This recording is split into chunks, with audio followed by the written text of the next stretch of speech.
suara pengembalaan hari ini adalah gereja. Kisah Rasul 2 ayat 2. Tiba-tiba turunlah dari langit suatu bunyi seperti tiupan angin keras yang memenuhi seluruh rumah di mana mereka duduk. Bagaimana ciri sebuah gereja? Bagaimana Anda tahu jika Anda berada di sebuah gereja atau tempat lain? Apakah gereja adalah sekedar tempat mengadakan ibadah? Apakah gereja itu bangunan dengan ornamen salib? Apakah gereja tempat di mana orang dengan berpakaian rapi datang, duduk, menyanyi, mendengar khotbah, memberi persembahan lalu pulang? Saudaraku, hari ini kita memperingati yaitu hari Pentakosta, hari turunnya Roh Kudus, dan juga sering disebut hari lahirnya gereja. Di pasal hari ini kita melihat semacam cetak biru dari sebuah gereja. Pertama, gereja adalah sebuah persekutuan. Gereja bukan sekedar ibadah, tapi persekutuannya. Maka meskipun ibadah online itu bukan pengganti gereja. Bahkan jika di gereja kita hanya datang, duduk, lalu pulang tanpa peduli jemaat lain, kita belum merasakan gereja. 2. Injil diberitakan. Pesan utama yang harus disampaikan gereja adalah Injil dan pesan kasih Kristus. Jika yang lebih banyak disampaikan justru sekedar opini pribadi, motivasi, apalagi politik, itu bukan gereja yang dimaksud Alkitab. 3. Membawa jiwa kepada Kristus.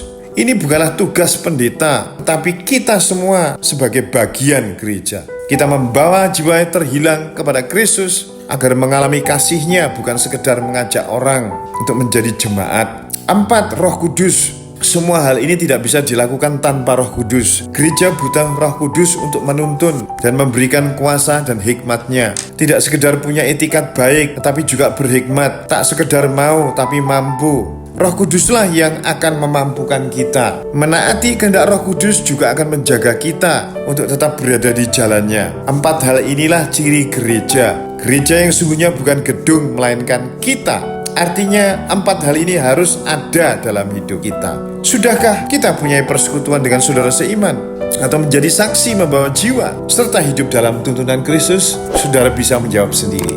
Tuhan Yesus memberkati.